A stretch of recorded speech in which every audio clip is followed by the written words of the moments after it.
アンニョンニムニムションニムです。この間は韓国と日本の物価について比べてみたんですけど、今日は韓国と日本の賃金と税金について話してみたいと思います。韓国でも日本でも自分はいろんな仕事しながら、ちゃんと税金も払いながら仕事してきたんですけど、昔の韓国じゃなくて、昔の日本じゃなくて、今現代の2020年代の韓国と日本の賃金について話してみたいと思います。いつも言うんですけど、日本が嫌い、韓国が嫌いとかでもないです。どっちも下げたくも上げたくもないです。今の現実そのままを伝えたいだけです。まずチャンネル登録と高評価お願いします。では行きます。皆さんは時給とかどこが高いと思いますか？今はもちろん円安で同じお金が出ても韓国の方が高いようになるかもしれないんですけど、同じく100円が1000ウォン1対1だと思って前提して聞いてください。ではまず最低賃金の話です。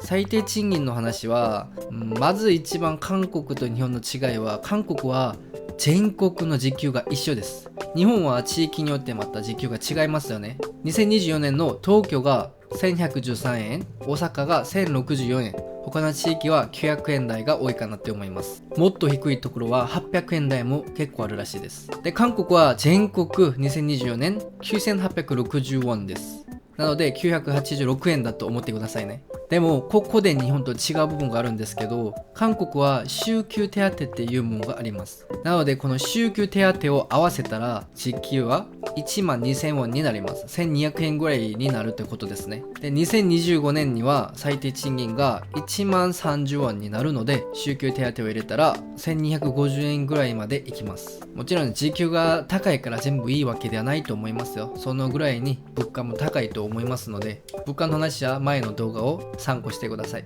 では最低賃金がこのぐらいで、給料はまたみんなの仕事によって時間によって違うと思いますが、じゃあ税金の話してみましょう。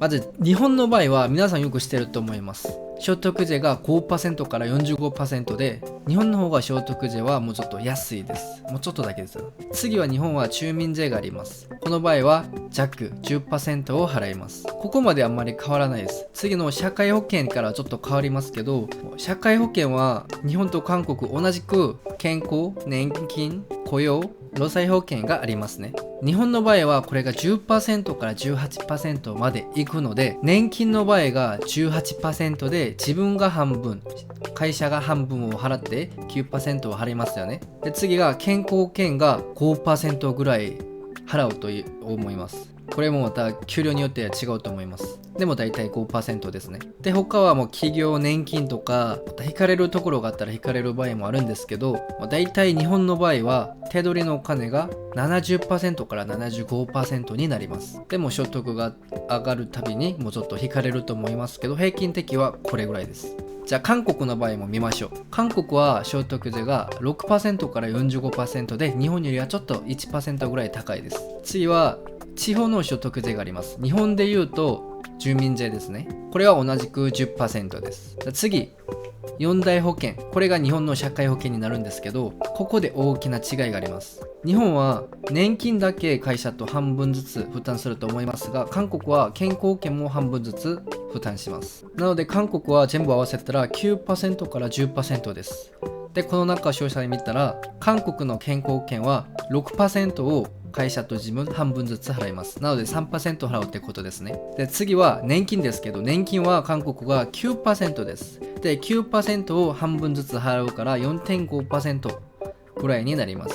で、上の話を全部合わせたら、韓国は手取り 80% から 85% までなります。なのでだいたい 10% ぐらいの差があります。で、日本と韓国で30万円、300万ウォン稼いでるって言ったら、日本の手取り23万7058円になります。